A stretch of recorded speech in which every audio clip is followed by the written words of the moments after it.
First ഞാൻ ഒരു 4ാം class മുതലാണ് സ്റ്റാർട്ട് ചെയ്യുന്നത്. ആ 3 ഇയേഴ്സ് നല്ല രീതിയിൽ ആ ഒരു ടൈമിലൊക്കെ നല്ല രീതിയിൽ സ്ട്രഗിളിലായിരുന്നു. ലോങ് എന്നൊക്കെ പറഞ്ഞാൽ അന്നൊക്കെ ഭയങ്കര പ്രശ്നമായിരുന്നു. ഒറ്റയ്ക്ക് പോയപ്പോൾ ഞാൻ വീട്ടിൽ പറയാതെ പോയത്. അതിലേക്ക് ഇൻവെസ്റ്റ്മെൻറ്റ് ക്ഷണിക്കേണ്ട ഒരു ആവശ്യമുണ്ട്. ഒരു 10 CR വേണ്ടി വന്നിട്ടുണ്ടായിരുന്നു. ഒരു ലോക്കൽ പ്രൊഡക്ട്സുകൾ അഥവാ യൂസ് ചെയ്യുന്നത് മാനുഫാക്ചറിങ് ചെയ്ത് തരുന്നൊക്കെ ഒരു ലോ ക്വാളിറ്റി പ്രൊഡക്ട്സുകളായിരുന്നു. ടോട്ടലി ഒരു 12 lakhs അടുത്തോളം നമുക്ക് എന്താണ് അതിൽ ലോസ് വന്നു.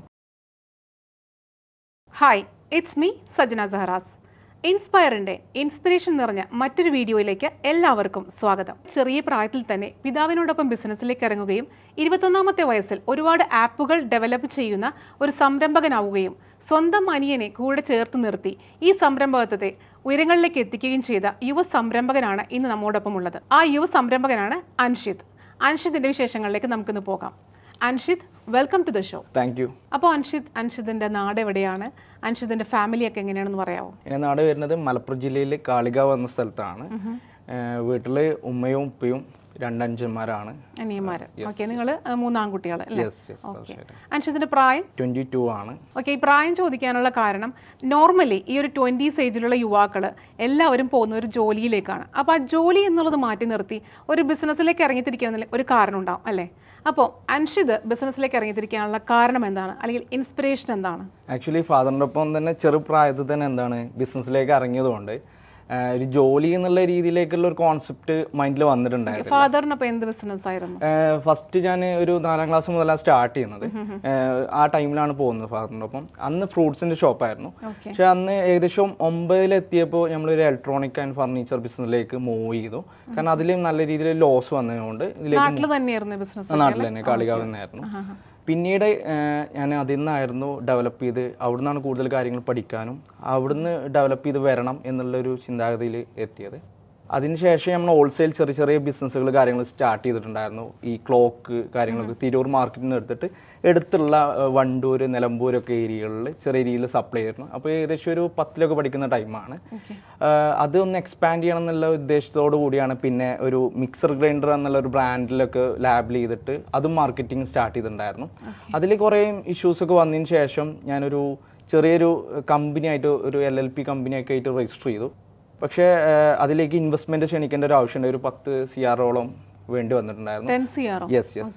അപ്പോൾ ഒരു മാനുഫാക്ചറിംഗ് യൂണിറ്റ് എന്നുള്ള ഒരു കോൺസെപ്റ്റ് ആയിരുന്നു കൊണ്ടുവന്നിട്ടുണ്ടായിരുന്നത്. അല്ല, ഇതിന്റെ ഒരു കാര്യം ചോദിക്കട്ടെ, അപ്പൊ അൻഷിതിന്റെ പഠനം ഇതോടൊപ്പം തന്നെ അതെ.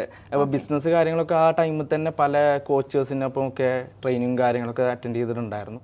സ്കൂളുകൾ ചില ടൈമിൽ ഞാൻ മാറിയിട്ടുണ്ടായിരുന്നു. സ്കൂളുകൾ ഒരു ഈവനിങ് ശേഷം ക്ലോസ് ചെയ്യുന്ന സ്കൂളിലേക്കൊക്കെ മാറിയിട്ട് ചെയ്തിട്ടുണ്ട്. കാരണം ബിസിനസിന്റെ ക്ലാസ്സുകൾ അറ്റൻഡ് ചെയ്യാൻ പോകാൻ വേണ്ടിയിട്ട് ആ രീതിയിലേക്ക് +2 ഒക്കെ ഞാൻ അങ്ങനെ മാറിയിട്ടായിരുന്നു ചെയ്തിട്ടുണ്ടായിരുന്നത്. അപ്പോൾ 21 വയസ്സിൽ സംരംഭകനായി എന്ന് പറയുമ്പോൾ തീർച്ചയായിട്ടും അവർക്ക് ഒരു ഡൗട്ട് ഉണ്ടാവും, ഡിഗ്രി എന്താണെന്ന്. അപ്പോൾ ഡിഗ്രി എങ്ങനെയാണ് പഠിച്ചിരുന്നോ അതോ?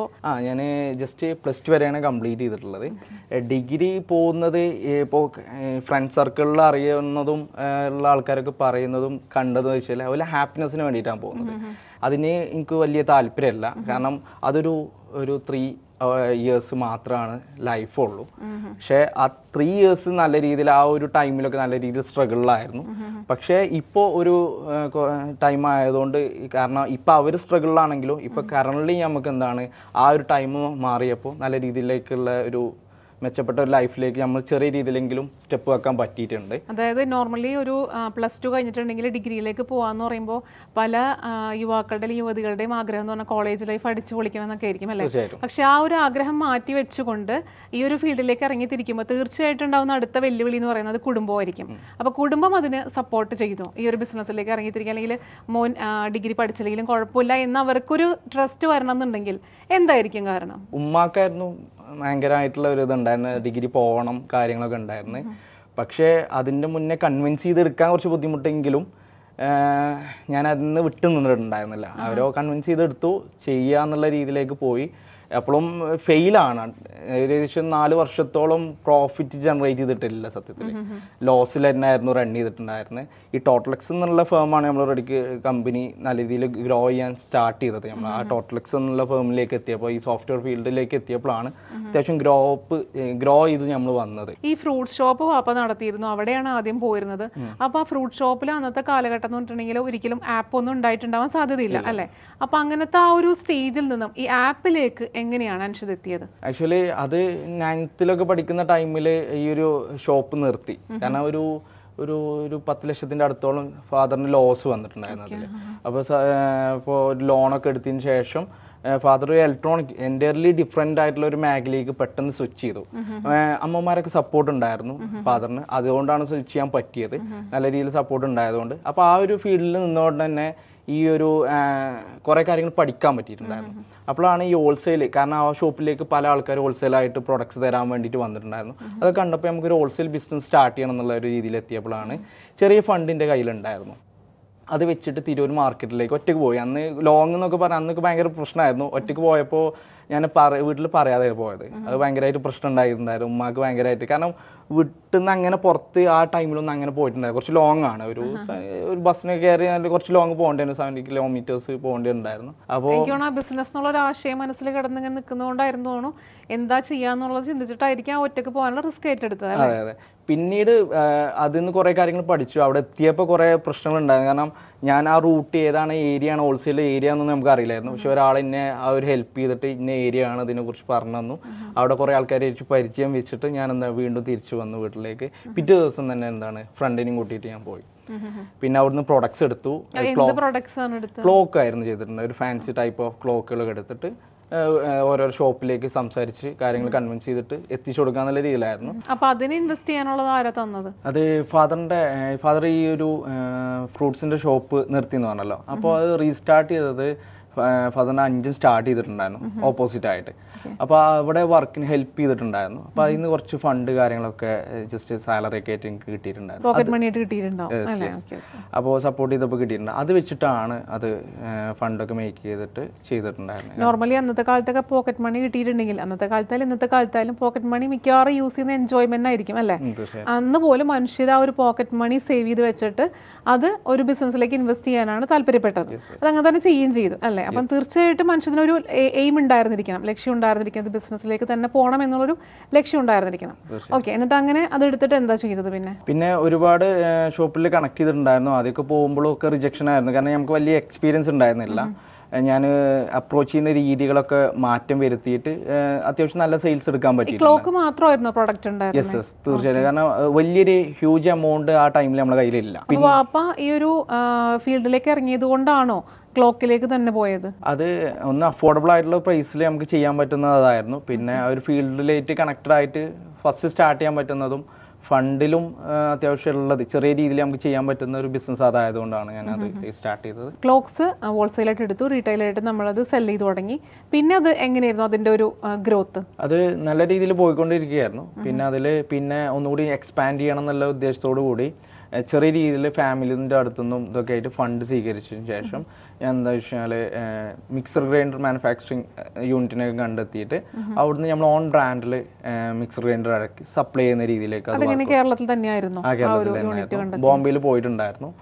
അപ്പോൾ അവിടുന്ന് കണക്ഷൻ വഴിയാണ് നമുക്ക് ഇന്ത്യയിൽ ഒരു അസംബ്ലിങ് ചെയ്യുന്ന യൂണിറ്റിനായിട്ട് കണക്ട് ചെയ്തത്. അത് ഞാൻ അവരെ പേര് പറയുന്നില്ല, കാരണം എന്താ വെച്ചാൽ അത് എനിക്ക് നല്ല രീതിയിൽ ഒരു എഫക്റ്റ് ചെയ്തിട്ടുണ്ടായിരുന്നു. ഒരു ലോക്കൽ പ്രൊഡക്ട്സുകൾ അഥവാ യൂസ് ചെയ്യുന്നത് മാനുഫാക്ചറിങ് ചെയ്ത് തരുന്നൊക്കെ ഒരു ലോ ക്വാളിറ്റി പ്രൊഡക്ട്സുകളായിരുന്നു. അതിൽ നിന്ന് അത്യാവശ്യം നല്ല ലോസ് വന്നിട്ടുണ്ടായിരുന്നു. കാരണം 2 വർഷം ഒരു 70 ഏജിൽ 80 ആ ഏജിലാണ് ഈ ഒരു കാര്യങ്ങളൊക്കെ നടന്നു പോകുന്നത്. പിന്നീടാണ് കൊറോണ, അപ്പോൾ ഒന്നുകൂടി എക്സ്പാൻഡ് ചെയ്യണം അല്ലെങ്കിൽ ഓൺ മാനുഫാക്ചറിങ് യൂണിറ്റ് ഒക്കെ വേണം എന്നുള്ളൊരു ഇതിലേക്ക് എത്തിയപ്പോഴാണ് നമ്മൾ മാക്സിമം ഫണ്ട് വേണം, ഒരു 10 CR വേണമെന്ന് പറഞ്ഞിട്ടുണ്ടായിരുന്നു. അപ്പോൾ അത് കളക്ട് ചെയ്യാൻ വേണ്ടിയിട്ട് കുറേ ഇൻവെസ്റ്റേഴ്സിനെ കണക്ട് ചെയ്തിട്ടുണ്ടായിരുന്നു. ഒരു 6 കോടിൻ്റെ ഇൻവെസ്റ്റേഴ്സ് വരെ നമ്മൾ എത്തിച്ചിട്ടുണ്ടായിരുന്നു. പിന്നീട് ആ കൊറോണ വന്നത് മാനുഫാക്ചറിങ് യൂണിറ്റ് സ്റ്റാർട്ട് ചെയ്യാൻ വേണ്ടിയിട്ട് അതിൽ പിന്നീട് കൊറോണ വന്നപ്പോഴാണ് ഇവരൊക്കെ എല്ലാവരും ബാക്ക് ഔട്ട് ചെയ്യുന്നു. കാരണം ഫിനാൻഷ്യലി നല്ല രീതിയിലൊരു ക്രൈസിസ് വന്നതുകൊണ്ട്. അപ്പോഴാണ് ഒരു ആപ്ലിക്കേഷൻ, ഒരു ഡെലിവറി ആപ്ലിക്കേഷൻ സ്റ്റാർട്ട് ചെയ്തിട്ടുണ്ടായിരുന്നോ അൻഷിത്? ലൈക്ക് യൂണിറ്റ് സ്റ്റാർട്ട് ചെയ്യാനുള്ള എന്തെങ്കിലും ഒരു സ്റ്റെപ്പ് മൂവ് ചെയ്തിട്ടുണ്ടായിരുന്നു? കമ്പനി രജിസ്ട്രേഷനും കാര്യങ്ങളും ഓഫീസ് കാര്യങ്ങളൊക്കെ സെറ്റപ്പ് ചെയ്തിട്ടുണ്ടായിരുന്നു. കാളികാവ് തന്നെയായിരുന്നു സ്റ്റാർട്ട് ചെയ്തിട്ടുണ്ടായിരുന്നു. അപ്പോൾ അത് ഞാൻ ആക്ച്വലി ചോദിക്കാൻ കാരണം ഈ നിലമ്പൂർ പോലുള്ള സ്ഥലങ്ങളിൽ ഒരു യൂണിറ്റ് ഒക്കെ ഇതിന് മുന്നേ ഉണ്ടോ? ഇങ്ങനത്തെ ഒരു മാനുഫാക്ചറിങ് യൂണിറ്റ് ഒക്കെ മുന്നേ ഉണ്ടായിട്ടുണ്ടോ? നിലമ്പൂരിലൊക്കെ ഉണ്ട് ചെറിയ രീതിയിലൊക്കെ. കാളികാവിൽ അങ്ങനത്തെ വലിയ രീതിയിലുള്ളതൊന്നും ഉണ്ടായിരുന്നില്ല. പിന്നീടാണ് ഈ കൊറോണ വന്നപ്പോൾ ബാക്ക് ചെയ്തപ്പോഴാണ് പിന്നെ ചിന്തിച്ചപ്പോഴാണ് നമുക്ക് എന്താണ് ഒരു ഡെലിവറി ആപ്ലിക്കേഷൻ സ്റ്റാർട്ട് ചെയ്യാം. അതിന് ചെറിയ രീതിയിൽ ഇത് ഈ ഒരു മാനുഫാക്ചറിങ് യൂണിറ്റ് സ്റ്റാർട്ട് ചെയ്യാന്നുള്ള ഒരു ഓപ്ഷൻ ഡ്രോപ്പ് ഔട്ട് ചെയ്തു അല്ലേ? യെസ്. അത് കഴിഞ്ഞിട്ടാണ് പിന്നെ ആപ്പിലേക്ക് വരുന്നത്. തീർച്ചയായിട്ടും. അപ്പോൾ ഞങ്ങൾക്ക് അതിൽ കൂടുതൽ എക്സ്പീരിയൻസ് ഉണ്ടായിരുന്നില്ല.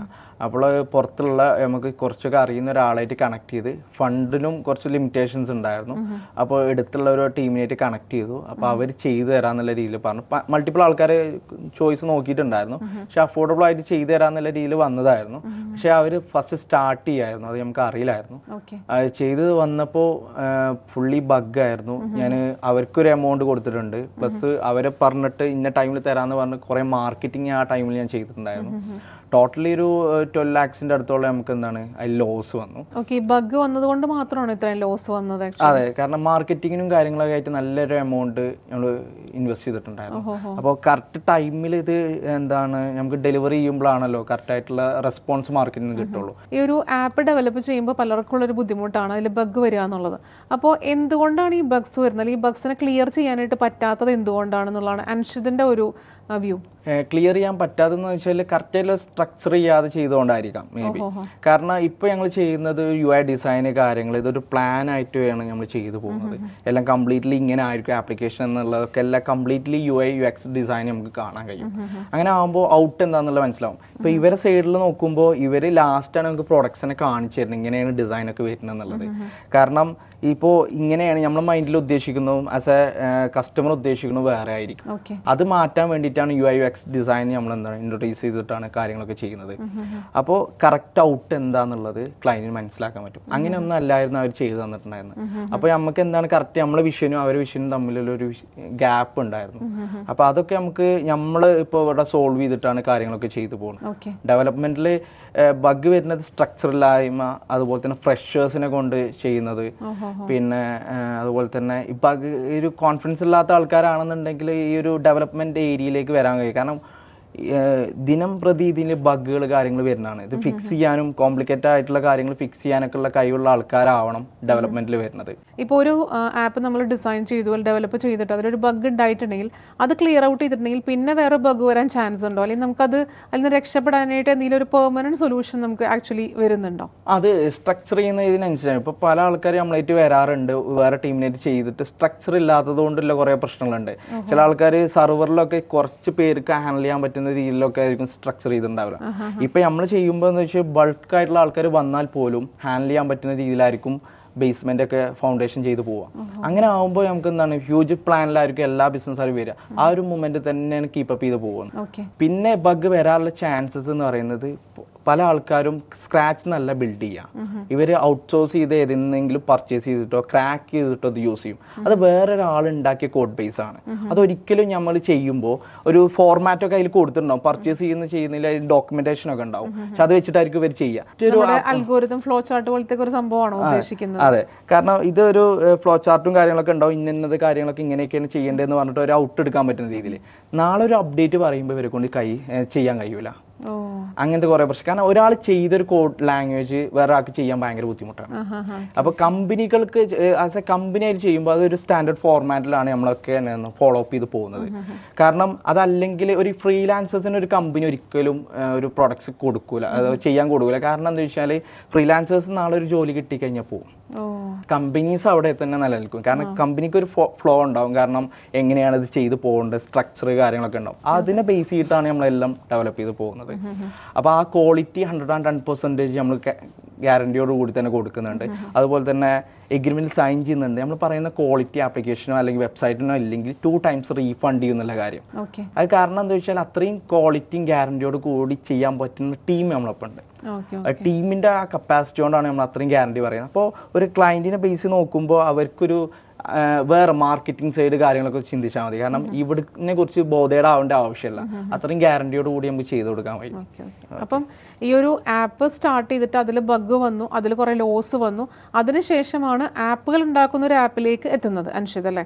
അതിന്റെ കൂടെയാണ് അനിയനെയും കൂടി ഇത് പഠിപ്പിക്കുന്നത്.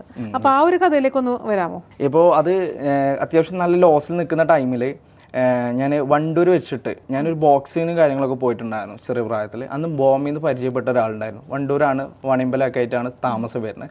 ആളായിട്ട് സംസാരിച്ചു, കാര്യങ്ങളൊക്കെ പറഞ്ഞപ്പോൾ ആൾ ചെയ്തു തരാമെന്ന് പറഞ്ഞു. പക്ഷേ അന്നത്തെ ഫണ്ട് വെച്ചിട്ട് എനിക്ക് അത് അഫോർഡ് ചെയ്യാൻ പറ്റുന്നുണ്ടായിരുന്നു. അപ്പോൾ ആൾ പഠിപ്പിച്ചു കൊടുക്കാന്നുള്ള രീതിയിലെത്തിയപ്പോൾ ഞാൻ അഞ്ജനായിട്ടൊക്കെ സംസാരിച്ചു, കാര്യങ്ങൾ നിങ്ങൾ പഠിക്കാൻ പോയി കഴിഞ്ഞാൽ അത് നല്ലതാണ്, കാര്യങ്ങളൊക്കെ കൺവിൻസ് ചെയ്തെടുത്തു. അപ്പോൾ ഓക്കെ, ഓൻ റെഡിയായി. അപ്പോൾ ഫിനാൻസ് സമ്മതിച്ചോ അതിനും?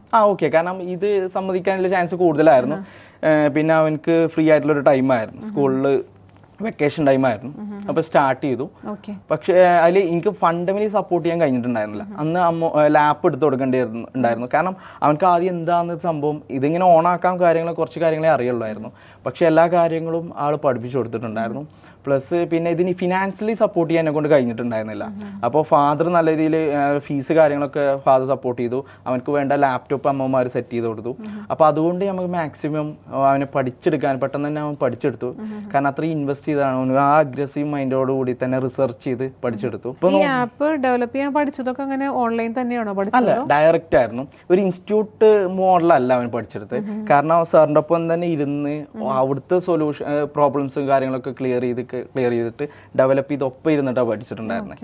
ഇൻസ്റ്റിറ്റ്യൂട്ടിൽ എക്സ്പേർട്ട് ആയിട്ടുള്ള ഒരാളുടെ ഒപ്പം ഇരുന്നിട്ട് അങ്ങനെ പഠിക്കുകയാണ് ചെയ്തേക്കണം. അല്ലാതെ ഒരു കോച്ചിങ്ങിനോ കോഴ്സിനോ പോയിട്ട് പഠിക്കുകയല്ല ചെയ്തിരിക്കുന്നത്, ഓൺലൈനിലും അല്ല പഠിച്ചിരിക്കുന്നത്. പിന്നെ അവന്റെ ക്വാളിറ്റി എന്ന് പറയുന്നത് ഏറ്റവും ബെസ്റ്റ് കൊടുക്കുക എന്നുള്ളതാണ്. ഒരു എന്തെങ്കിലും മിസ്റ്റേക്ക് ഉണ്ടെങ്കിൽ ക്ലിയർ ചെയ്തിട്ടേ കൊടുക്കുള്ളൂ, അല്ലെങ്കിൽ അത് മാറ്റി വെക്കുന്ന പ്രവണത. അതെ, അതിന്റെ ഏറ്റവും എക്സ്ട്രീം വരെ പോകും. അത് എനിക്ക് നല്ല രീതിയിൽ യൂസ് ആയിട്ടുണ്ട്. കാരണം ആ ഒരു ഏരിയ പിന്നെ ബോധേടാവേണ്ട ആവശ്യമില്ല. 17 വയസ്സ് ആ ടൈമിലൊക്കെ ജോയിൻ. നിങ്ങളൊക്കെ അടിച്ചു പൊളിക്കുന്ന ഒരു ലൈഫ് അങ്ങോട്ട് മാറ്റി വെച്ചിട്ട് ലൈഫ് മൊത്തം ബിസിനസ്സിലേക്ക് അല്ലെങ്കിൽ പ്രൊഫഷൻ ഉണ്ടാക്കുന്ന ഒരു തിരക്കിലായിരുന്നു ആ ഒരു പ്രായത്തിലൊക്കെ. തീർച്ചയായിട്ടും ആ ഒരു മൈൻഡ് അപ്പൊ ബിൽഡപ്പ് ആയതും ഫാമിലിന്റെ ഒരു സപ്പോർട്ട് തീർച്ചയായിട്ടും. അല്ല, അവര് പറയാണ് പറ്റില്ല, നിങ്ങൾ രണ്ടുപേരും ഡിഗ്രി കംപ്ലീറ്റ് ആക്കണം, ഡിഗ്രി ചെയ്യണം എന്നൊക്കെ നിർബന്ധം പറഞ്ഞിട്ട് നിങ്ങൾക്ക് വരാൻ പറ്റില്ലായിരുന്നു. നിർബന്ധം പറഞ്ഞത് തീർച്ചയായിട്ടും എന്നെ കൺവിൻസ് ചെയ്തെടുക്കാന്നുള്ളതാണ്. അവർക്കും അതിനായിട്ടുള്ള ഒരു ഡ്രീമും കാര്യങ്ങളൊക്കെ ഉണ്ടാവും. പക്ഷെ നമ്മൾ കൺവിൻസ് ചെയ്തെടുത്തു, ഇതാണ് ഫ്യൂച്ചർ. അല്ല, അതെന്താന്ന് വെച്ചിട്ടുണ്ടെങ്കിൽ പഴയ കാലത്തെ ആ ഒരു കാലഘട്ടത്തിലെ പാരന്റ്സിനെ പോലെ അല്ല ഇപ്പോഴത്തെ കാലഘട്ടത്തിലെ പാരന്റ്സ് അല്ലേ. കുറച്ചും കൂടെ അവര് മക്കളെ വളർത്തുന്നത് അവരുടെ ഇഷ്ടത്തിനല്ല. ആക്ച്വലി മക്കളെ എങ്ങനെയാണോ, അവർക്ക് എന്താണോ ഇഷ്ടം, അല്ലെങ്കിൽ അവർക്ക് എന്താണോ പാഷൻ, അവരുടെ പ്രൊഫഷൻ എന്താണോ അതിനനുസരിച്ച് നിൽക്കുന്ന പാരന്റ്സ് ആണ് ഇന്നത്തെ കാലഘട്ടത്തിൽ കുറച്ച് കൂടുതലുള്ളത് അല്ലേ. അതുകൊണ്ടായിരിക്കും നിങ്ങളെ പോലുള്ള സംരംഭകർ നമുക്ക് കിട്ടുന്നത്. അൻഷിത്, അപ്പോൾ ഈ ഒരു പ്രായത്തിൽ ഇങ്ങനത്തെ ഒരു സംരംഭം തുടങ്ങി, തീർച്ചയായിട്ടും ഒറ്റക്കായിരിക്കില്ല, ഇനിയും കൂടെ ഉണ്ടെന്ന് പറഞ്ഞു. ഫാമിലിയുടെ ഒരു നല്ല സപ്പോർട്ട് കിട്ടുന്നുണ്ട്. അത് കൂടാതെ അൻഷിതിന് ഇതിന്റെ കൂടെ നിൽക്കാനായിട്ട് ആരാണ് ഉണ്ടായിരുന്നത്? ഇപ്പോൾ ഫസ്റ്റ് സ്റ്റേജിൽ ഞാൻ ലോസിലായിരിക്കുമ്പോഴും ഞാൻ പ്രോഫിറ്റബിൾ ആയി നിൽക്കുന്ന ടൈമിലും എൻ്റെ ഒപ്പം ഉണ്ടായിരുന്ന എൻ്റെ ഒരു ഫ്രണ്ട് ഉണ്ടായിരുന്നു, അലീം എന്നാണ് ആളെ പേര്. ആൾ നല്ല രീതിയിൽ സപ്പോർട്ട് ചെയ്തിട്ടുണ്ടായിരുന്നു, എല്ലാത്തിനും ഒപ്പം കൂടെ തന്നെ ഉണ്ടായിരുന്നു. അത് നല്ല രീതിയിൽ സപ്പോർട്ട് ചെയ്തിട്ടുണ്ട്. എൻ്റെ ഒരു വലം കൈയായിട്ട് ആൾ നല്ല രീതിയിൽ സപ്പോർട്ട് ചെയ്ത ഒരാളാണ്. പിന്നെ ടീം അതിനനുസരിച്ച് ബിൽഡ് ചെയ്തു. അത്യാവശ്യം ഇപ്പോൾ ഒരു ടോട്ടലി നമ്മൾ മെമ്പേഴ്സ് എന്ന് പറയുന്നത് ഏകദേശം 10 പേരാണ് ടോട്ടലി ടീമിലുള്ളത്. ഹയറിംഗ് നടന്നുകൊണ്ടിരിക്കുന്നുണ്ട്. അതായത് 21 വയസ്സിൽ തുടങ്ങിയ സംരംഭത്തിൽ അൻഷിത് ഓൾറെഡി 10 പേർക്ക് ജോലി കൊടുത്തിട്ടുണ്ടെന്ന് അർത്ഥം അല്ലേ? അപ്പോൾ ആ രീതിയിലേക്ക് ടീം അത്യാവശ്യം നല്ല കോൺഫിഡൻസ് ആയിട്ടുള്ള ടീമാണ്. വിഷനായിട്ട് നമ്മളെല്ലാം എന്താണ് നമ്മുടെ ഡ്രീം കാര്യങ്ങൾ എന്തൊക്കെയാണെന്നുള്ളതൊക്കെ അവർക്ക് കൊടുത്തിട്ടുണ്ട്. എന്താണ് ഇവിടെ കമ്പനിയിൽ നിന്ന് കഴിഞ്ഞാൽ അവർക്കുള്ള ബെനിഫിറ്റ്സ് കാര്യങ്ങൾ ഇതെല്ലാം ക്ലാരിറ്റി കൊടുക്കുമ്പോൾ അതിന് പറ്റിയ ആൾക്കാർ മാത്രം അവിടെ സ്റ്റിക്ക് ഓൺ ചെയ്യുക. പിന്നെ അതുപോലെ തന്നെ അവർക്ക് എന്താ വെച്ചാൽ അഞ്ചിൻ്റെ ഒരു ഹാബിറ്റ്സ് ഓൾറെഡി എന്താണ് ഏറ്റവും ക്വാളിറ്റി ആയിട്ടുള്ള പ്രൊഡക്ട്സ് കൊടുക്കണം എന്നുണ്ടായിരുന്നു. അപ്പോൾ പുതിയൊരാൾ വരുമ്പോഴും ആ ഒരു ഫോളോ അപ്പിലാണ് എല്ലാവരും എന്താണ് മുന്നോട്ട് പോകുന്നത്. അത് നമുക്ക് നല്ല രീതിയിൽ ഹെൽപ്പ് ആവുന്നുണ്ട്. പിന്നെ മാർക്കറ്റിംഗ് സൈഡ് ആണെങ്കിലും ഡിസൈൻ സൈഡ് ആണെങ്കിലും എല്ലാവരും എൻഹാൻസ് ആയി നിൽക്കുന്ന ആൾക്കാരാണ്. അപ്പോൾ നല്ല രീതിയിൽ നല്ല ഒരു ഗ്രോത്തിലേക്ക് നമുക്ക് ഇപ്പോൾ എത്താൻ പറ്റിയിട്ടുണ്ട്. ഇപ്പോൾ കൂടുതൽ ആൾക്കാർക്ക് വേറൊരു ഡൗട്ടുള്ളതെന്ന് വെച്ചാൽ ഇപ്പോൾ വലിയ കമ്പനീസൊക്കെ 300 പേര് 400 പേരൊക്കെ ഉള്ള ഒരു ടീമാണെന്നുള്ള രീതിയിലാണ് കാണിക്കുക. ടീം ഇത്ര ഉള്ളൂ കാര്യങ്ങളൊക്കെ പല ആൾക്കാരും പറയാറുണ്ട്. പക്ഷേ ഞാനിപ്പോൾ പറയുന്നത് എന്താ വെച്ചാൽ ഇത്രയും വലിയ ടെക്നോളജി കാലഘട്ടത്തിൽ ഇപ്പോൾ വലിയൊരു ടീമിൻ്റെ ആവശ്യമില്ല. കാരണം ഇപ്പോൾ നമ്മളെ കമ്പനിയിലാണെങ്കിൽ ഒരു 5 ആൾ ചെയ്യേണ്ട വർക്ക് ഒരാൾക്ക് ചെയ്യാൻ പറ്റും ഇപ്പോഴത്തെ ടെക്നോളജി യൂസ് ചെയ്ത് ചെയ്യുകയാണെങ്കിൽ. അങ്ങനെ ടെക്നോളജി യൂസ് ചെയ്യുമ്പോഴാണ് മാക്സിമം നമുക്ക് ഡെവലപ്പ് ചെയ്യാൻ കഴിയുള്ളൂ, ഗ്രോ ചെയ്യാനും നല്ല രീതിയിലേക്ക് ഗ്രോത്ത് ക്രിയേറ്റ് ചെയ്യാൻ പറ്റും. അതാണ് smart work is better than hard work. Yes, അതാണ് ഏറ്റവും എഫിഷ്യൻസി ആയിട്ട് നമുക്ക് യൂസ് ചെയ്യാൻ പറ്റുന്നത്. കാരണം ഒരുപാട് ടീം ഉണ്ടെന്ന് പറഞ്ഞിട്ടല്ല, ആ ലെസ് ടീം കൊണ്ട് നമുക്ക് ഏറ്റവും കൂടുതൽ പ്രോഫിറ്റ് ജനറേറ്റ് ചെയ്യാൻ പറ്റുമ്പോഴാണ് നമുക്ക് ഒരു ഗ്രോത്ത് ക്രിയേറ്റ് ചെയ്യാൻ പറ്റുള്ളൂ. അല്ലെങ്കിൽ കൂടുതലായിട്ട് എക്സ്പെൻസ് വരും, അത് നമുക്ക് മാക്സിമം കുറക്കാൻ പറ്റും. ഫാഷനായിട്ടായിട്ടുള്ള വർക്കേഴ്സ് നമ്മളിപ്പോൾ ഉണ്ട്, അതാണ് നമ്മളെ മാക്സിമം കോൺഫിഡൻസ്. അപ്പോൾ പിതാവിൻ്റെ ഫ്രൂട്ട്സ് ബിസിനസ്സിൽ നിന്നും പിന്നെ അതിലേക്ക് ക്ലോക്ക് ഹോൾസെയിൽ എടുത്തിട്ട് റീറ്റെയിലായിട്ട് വിൽക്കുന്നു. അതിനുശേഷം ഒരു മാനുഫാക്ചറിങ് യൂണിറ്റ് സ്റ്റാർട്ട് ചെയ്യാനായിട്ട് തയ്യാറെടുക്കുന്നു. അതിൽ നിന്നും പിന്മാറി ആപ്പുകൾ നിർമ്മിക്കാനുള്ള ഒരു ഇതിലേക്ക് വന്നു. പിന്നെ ആപ്പുകൾ നിർമ്മിക്കുന്ന അല്ലെങ്കിൽ ആപ്പുകൾ ഡെവലപ്പ് ചെയ്യുന്ന ഒരു ആപ്പിലേക്ക് എത്തുന്നു. അങ്ങനെ ഇപ്പോൾ ടോട്ടൽ എക്സ് എന്ന് പറയുന്ന കമ്പനിയുടെ ഉടമസ്ഥനായിട്ട് നിൽക്കുന്ന അൻഷിത്, ഈ ടോട്ടൽ എക്സ് എന്താണ് ക്ലയൻസിന് പ്രൊവൈഡ് ചെയ്യുന്നത്? നമ്മൾ പ്രൊവൈഡ് ചെയ്യുന്നത് iOS, ആൻഡ്രോയിഡ്, വെബ്സൈറ്റ് ഇതൊക്കെയാണ് നമ്മൾ ഡെവലപ്പ് ചെയ്ത് കൊടുക്കുന്നത്. ഓക്കെ. ഇതിൽ നമ്മൾ മേജറായിട്ട് കോൺസെപ്റ്റ് ചെയ്യുന്നത് ക്വാളിറ്റി പ്രോഡക്ട്സ് മാർക്കറ്റിലേക്ക് എത്തിക്കുക എന്നുള്ളതും അത് ഡെവലപ്പ് ചെയ്ത് അവർക്ക് സക്സസ് ഉണ്ടാക്കി കൊടുക്കാൻ പറ്റുന്ന ക്വാളിറ്റിയുള്ള പ്രോഡക്ട്സ് നമ്മൾ ഡെലിവറി ചെയ്ത് പ്രീമിയം ലെവൽ തീർച്ചയായിട്ടും. അല്ലാതെ ഒരു ഫ്രീലാൻസേഴ്സിൻ്റെ അടുത്ത് ഡെവലപ്പ് ചെയ്യുന്ന അങ്ങനെ ആഗ്രഹിച്ചിട്ടല്ല ആൾക്കാർക്കല്ല നമ്മൾ ഡെവലപ്പ് ചെയ്ത് കൊടുക്കുന്നത്. കാരണം ഒരു ഫ്യൂച്ചറിൽ നല്ല രീതിയിൽ ഗ്രോ ചെയ്യണം എന്നുള്ള ആഗ്രഹിക്കുന്ന ഹൈ ക്വാളിറ്റി പ്രോഡക്ട്സുകൾ നിർമ്മിക്കുക എന്നുള്ളതാണ് ഞങ്ങളുടെ ഫ്യൂച്ചർ. അതായത് പക്ക പ്രൊഫഷണൽസിന്റെ കയ്യിൽ നിന്ന് പ്രീമിയം ലെവലിലായിട്ടുള്ള പ്രൊഡക്ട്സ് ആണ് ടോട്ടൽ എക്സ് പ്രൊവൈഡ് ചെയ്യുന്നത് ക്ലയൻസിന് വേണ്ടിയിട്ട്. അപ്പോൾ എത്രത്തോളം ക്ലയൻസ് ഇപ്പോൾ ടോട്ടൽ എക്സിനുണ്ട്? ഇപ്പോൾ 100+ ക്ലയൻസ് ആണ് നമുക്ക് ഉള്ളത്. ഇപ്പോൾ അവർക്ക് അത്യാവശ്യം നല്ല രീതിയിൽ സാറ്റിസ്ഫൈഡ് ആണ് ആൾക്കാർ. ഇപ്പോൾ നമുക്ക് ഒരു ഗവൺമെൻറ്റിൻ്റെ ഒരു പ്രൊജക്റ്റ് ഒരു ക്ലയൻറ്റ് നമ്മളെ അപ്രോച്ച് ചെയ്ത് അവരെ എഫേർട്ട് എടുത്തിട്ട് വരെ അവർ എത്തിച്ചു തന്നിട്ടുണ്ട്. അതിന് കാരണം എന്താ വെച്ച് കഴിഞ്ഞാൽ ഗവൺമെന്റ് പ്രൊജക്റ്റ് ഒക്കെ ചെയ്യുന്നത് അതിനുള്ള കാര്യങ്ങളൊക്കെ ഏകദേശം ഒരു 70% കാര്യങ്ങൾ ഓക്കെ ആയിട്ടുണ്ട്. അതിൻ്റെ ടെസ്റ്റിങ് കാര്യങ്ങളൊക്കെ നടന്നുകൊണ്ടിരിക്കുന്നുണ്ട്. അത് എത്തിക്കാൻ കാരണം എൻ്റെ ഒരു ക്ലയൻറ്റാണ്, ട്രിവാൻഡ്രമുള്ള ക്ലയൻറ്റാണ് എത്തിച്ച്. കാരണം അയാൾ ഇങ്ങോട്ട് വിളിച്ച് കാര്യങ്ങൾ ഇങ്ങനെ ഓപ്പർച്യൂണിറ്റി ഉണ്ട് നമുക്ക് ചെയ്താലോ എന്നുള്ള രീതിയിൽ. കാരണം അയാൾ പുറത്തുനിന്ന് വേറൊരു ആപ്ലിക്കേഷൻ ചെയ്തിട്ടുണ്ടായിരുന്നു. അത് പക്കാ ഒരു പ്രൊഫഷണൽ അല്ലാത്ത രീതിയിൽ ഒരു ബഗ്ഗൊക്കെ ആയിട്ടുള്ള ഒരു ആപ്ലിക്കേഷൻ ആയിരുന്നു. അവർക്ക് അതിൻ്റെ ഒരു 100 ഇരട്ടി ക്വാളിറ്റിയുള്ള പ്രോഡക്ട്സ് ഞാൻ ഡെലിവറി ചെയ്ത് കൊടുത്തപ്പോൾ പക്ക ഹാപ്പിയാണ്. ആ കോൺഫിഡൻസ് ഉണ്ട് നമുക്കിത് ചെയ്യാൻ പറ്റും. ഗവൺമെൻറ് പ്രൊജക്റ്റിലേക്ക് വരെ അതും ഞാൻ മന്ത്രിനെ വരെ കാണാൻ അവസരം തന്നു. ഞാൻ ആരാന്ന് ഇപ്പോൾ പറയുന്നില്ല, പേഴ്സണലി കാര്യങ്ങളായതുകൊണ്ടാണ്. അതുവരെ എത്തിക്കാനുള്ള കപ്പാസിറ്റി നമ്മളെ ക്ലയൻറ്റ് എടുത്തിട്ടുണ്ട്. ആ എഫേർട്ട് കൂടുതൽ എഫേർട്ട് ആൾ തന്നെയാണ് എടുത്തിട്ടുള്ളത്. ആളെ ഒരു ഫ്രണ്ടും കൂടിയും ആണ് നല്ല രീതിയിൽ നമുക്ക് സപ്പോർട്ട് ചെയ്തിട്ടുണ്ടായിരുന്നു. അത്രയും ക്വാളിറ്റിയിൽ നമുക്ക് ചെയ്തു കൊടുക്കാൻ പറ്റുന്നുണ്ട്. അൻഷിത് പറഞ്ഞ പോലെ iOS, ആൻഡ്രോയിഡ്, പിന്നെ അതുപോലെ തന്നെ വെബ്സൈറ്റ് ഇതൊക്കെ ചെയ്യുന്നുണ്ടെന്ന് പറഞ്ഞു. അപ്പോൾ വരുന്ന എല്ലാ ക്ലയൻസും ഈ 3 കാര്യങ്ങളും റിക്വയർമെന്റ്സ് ആയിട്ട് പറയാറുണ്ട്. അതല്ലെങ്കിൽ സ്പെഷ്യൽ ഏതൊരു കാറ്റഗറി ആണോ പറയുന്നത്? കൂടുതലും iOS ആൻഡ് ആൻഡ്രോയിഡ് ആണ് ഡെവലപ്പ് ചെയ്യാൻ നമുക്ക് വരാറുള്ളത്. പിന്നെ വെബ്സൈറ്റ് അതിന് കൂടെ വരുന്ന ഒരു പ്രോസസ്സാണ്. ക്വാളിറ്റിയിൽ മേജറായിട്ട് നമ്മൾ ഫോക്കസ് ചെയ്യുന്നത് iOS ആൻഡ് ആൻഡ്രോയിഡ് ആണ് ഫോക്കസ് ചെയ്യുന്നത്.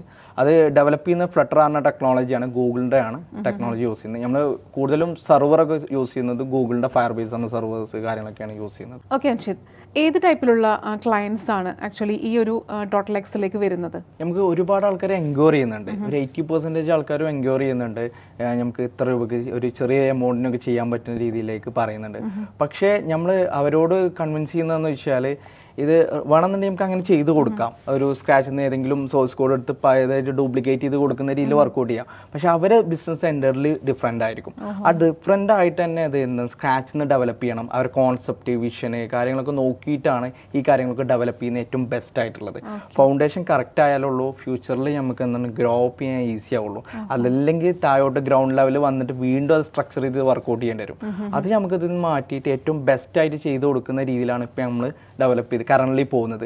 ആദ്യം മുന്നേ നമ്മൾ ചെയ്തിട്ടുണ്ടായിരുന്നു. പക്ഷെ അങ്ങനെ ചെയ്യുമ്പോൾ കൂടുതലായിട്ട് പ്രശ്നങ്ങൾ വന്നിട്ടുണ്ടായിരുന്നു. ചെറിയ രീതിയിൽ റീമേക്ക് ചെയ്ത് കൊടുക്കുക എന്നുള്ള രീതിയിൽ. പക്ഷെ അത് എൻ്റർലി ആ ഒരു വിങ് ഞങ്ങൾ ക്ലോസ് ചെയ്ത് പുതിയ എന്താണോ ഒരു ക്ലയൻറ്റിൻ്റെ കോൺസെപ്റ്റ് എന്താണോ അത് നോക്കിയിട്ട് അതിനനുസരിച്ചുള്ള പ്രൊഡക്ട്സ് അവർക്ക് എങ്ങനെയൊക്കെ എത്തണം, അപ്പോൾ അതിനുള്ള ഡാറ്റാബേസ് എങ്ങനെയൊക്കെ സ്ട്രക്ചർ ചെയ്യണം, ആ രീതിയിലാണ് നമ്മളിപ്പോൾ ഡെവലപ്പ് ചെയ്ത് കൊടുക്കുന്നത്. ഇപ്പോൾ ഒരുപാട് സ്പെഷ്യലായിട്ടുള്ള ക്ലയൻസുകൾ അഥവാ ഹൈ റേഞ്ചിലൊക്കെ നിൽക്കുന്ന ക്ലയൻസുകൾ ഇപ്പോൾ നമുക്ക് നിലവിലുണ്ട്. ഓക്കെ, അപ്പോൾ ഹൈ റേഞ്ച് മാത്രമല്ലല്ലോ, എല്ലാ റേഞ്ചിലും. അതെ അതെ തീർച്ചയായിട്ടും. ഓക്കെ, അപ്പോൾ അത്യാവശ്യം നല്ല ക്വാളിറ്റിയിൽ നമുക്ക് ഡെവലപ്പ് ചെയ്ത് കൊടുക്കാൻ പറ്റുന്നതുകൊണ്ടാണ് ആ രീതിയിലേക്ക് മൂവ് ചെയ്യാൻ പറ്റുന്നത്. അൻഷിതിൻ്റെ ഫസ്റ്റത്തെ ആ ഒരു ഇതിൽ പറയുകയാണെങ്കിൽ ഈ ഒരു ആപ്പിൻ്റെ ലെവലിലേക്ക് വന്നതിന് കാരണം ആപ്പ് ഉണ്ടാക്കുന്നത്, അതായത് ആപ്പുകളുടെ ആപ്പ് ഉണ്ടാക്കുന്ന ലെവലിലേക്ക് വരാൻ കാരണം തീർച്ചയായിട്ടും ആ ഒരു ബഗ് വന്നതും ആ ഒരു ബഗ് ക്ലിയർ ചെയ്യാതെ അത്രയും ലോസ് വന്നത് കൊണ്ടാണ് ആക്ച്വലി അൻഷിത് ഇങ്ങനത്തെ ഒരു ആപ്പ് ഉണ്ടാക്കണം അല്ലെങ്കിൽ ആപ്പുകളുടെ ആപ്പ് ഉണ്ടാക്കണം എന്നുള്ള ചിന്തയിലേക്ക് വന്നത്.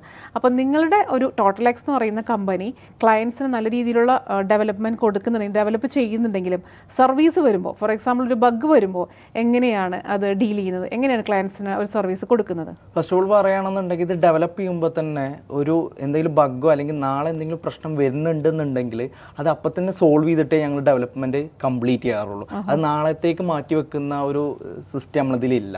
എൻറ്റയർലി എല്ലാ ഡെവലപ്പേഴ്സും അത് ഫോളോ അപ്പ് ചെയ്തിട്ടാണ് നമ്മളെല്ലാം ചെയ്തു പോകുന്നത്. നമ്മൾ ഈ ആപ്പ് ഡെവലപ്പ് ചെയ്യുമ്പോൾ സർവീസ് പീരീഡ് അങ്ങനെ എന്തെങ്കിലുമൊക്കെ കൊടുക്കുന്നുണ്ടോ? തീർച്ചയായിട്ടും. സർവീസ് പീരീഡ് എന്ന് പറഞ്ഞാൽ ഓൺ ആയിട്ടുള്ള കമ്പനിന്റെ ഭാഗത്തുള്ള ബഗ്ഗുകളാണെങ്കിൽ കംപ്ലീറ്റ്ലി ഫ്രീ ആയിട്ടായിരിക്കും എല്ലാം ക്ലിയർ ചെയ്യുക. അവർക്ക് നെക്സ്റ്റ് എന്തെങ്കിലും അപ്ഡേറ്റ് ഉണ്ടെങ്കിൽ മാത്രമേ ഉള്ളൂ അഡീഷണലി കോസ്റ്റ് നമ്മൾ ഈടാക്കുള്ളൂ. അല്ലാത്ത എന്ത് കമ്പനിന്റെ ഭാഗത്തുനിന്നോ അല്ലാതെയോ എന്തെങ്കിലും മിസ്റ്റേക്ക് വന്നു കഴിഞ്ഞാൽ കംപ്ലീറ്റ്ലി നമ്മൾ ക്ലിയർ ചെയ്ത് കൊടുക്കും. ഇന്റേണലിലുള്ള എല്ലാ പ്രശ്നങ്ങളും നമ്മൾ ക്ലിയർ ചെയ്ത് കൊടുക്കും. ഇത്ര ഇയേഴ്സ് അങ്ങനെയൊന്നുമില്ല. അത് 1 years ആണ് ഫ്രീ ആയിട്ടുള്ള. AMC ചാർജസ് ഉണ്ടാവുന്നതാണ്. ഡിപ്പെൻസ് ഓഫ് ക്ലയന്റിന്റെയും പ്രൈസിങ്ങിനെ അനുസരിച്ചാണ് അത് വർക്ക്ഔട്ട് ചെയ്യുന്നത്. അപ്പോൾ ഒരു ഡെവലപ്പ് ചെയ്യാനായിട്ടാലും അതല്ലെങ്കിൽ ഇപ്പോൾ ഒരു നമ്മൾ പ്രൊഡക്റ്റ് വാങ്ങിച്ചാലും സർവീസ് ആയാലും നമുക്ക് ഏറ്റവും വലിയ പ്രശ്നം നമുക്ക് അതിലേക്ക് എത്തുക എന്നുള്ളതല്ല, അത് കഴിഞ്ഞിട്ട് അതിൻ്റെ മെയിൻ്റനൻസ്. ആ മെയിൻ്റനൻസ് വരുമ്പോഴാണ് പല കമ്പനികളും അവർ നമ്മളായിട്ട് ബുദ്ധിമുട്ടിപ്പിക്കുന്നത് അല്ലേ. പക്ഷേ ടോട്ടലെക്സ് തീർച്ചയായിട്ടും ടോട്ടലി ഡിഫറെൻ്റ് ആണ്. അവർ നമുക്ക് സർവീസ് നന്നായിട്ട് തരുന്നുണ്ടെന്നുള്ളത് നമ്മുടെ ടോട്ടലെക്സിൻ്റെ ഓണറായിട്ടുള്ള അനുസരിച്ച് നമുക്ക് വാക്ക് തന്നിരിക്കുകയാണ്. അപ്പോൾ തീർച്ചയായിട്ടും ഒരു യുവാവ് അല്ലെങ്കിൽ യുവതി, ഇന്നത്തെ കാലത്ത് യുവതികളും യുവാവും ഒക്കെ ബിസിനസ്സിലേക്ക് വരുന്നുണ്ട്. പക്ഷേ എല്ലാവരും ഒരു ഡിഗ്രി സമയമൊക്കെ ആയി കഴിഞ്ഞാൽ ഡിഗ്രി കഴിഞ്ഞിട്ടുണ്ടെങ്കിൽ ഉടനെ പോകുന്നത് ജോലിയിലേക്കാണ്. അങ്ങനെ ജോലിയിലേക്കൊന്നും പോകാതെ ഒരു സംരംഭത്തിലേക്ക് എത്തി ഇത്രയും കാര്യങ്ങൾ നമുക്ക് വേണ്ടി പറഞ്ഞു തന്ന, ഇത്രയും സമയം നമുക്ക് വേണ്ടി ചെലവഴിച്ച അൻഷിദിന് ഒരുപാട് നന്ദി. Thank you. ഈ ഒരു അവസരം തന്നതിന് ഏറ്റവും നല്ല ഒരു നന്ദി പറയാണ്. Thank you.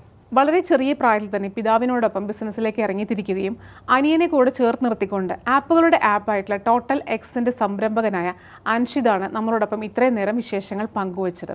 അപ്പോൾ ഇതുപോലുള്ള ഒരുപാട് യുവാക്കൾ സംരംഭകത്തിലേക്ക് എത്തണം, ബിസിനസ്സിലേക്ക് എത്തണം എന്ന് ഇതിലൂടെ പറയുകയാണ്. അതുകൂടാതെ മറ്റൊരു ഇൻസ്പിറേഷൻ സ്റ്റോറിയുമായി ഇൻസ്പയർ കാണുന്നത് വരെ ഇറ്റ്സ് മീ സജ്ന സാറാസ്.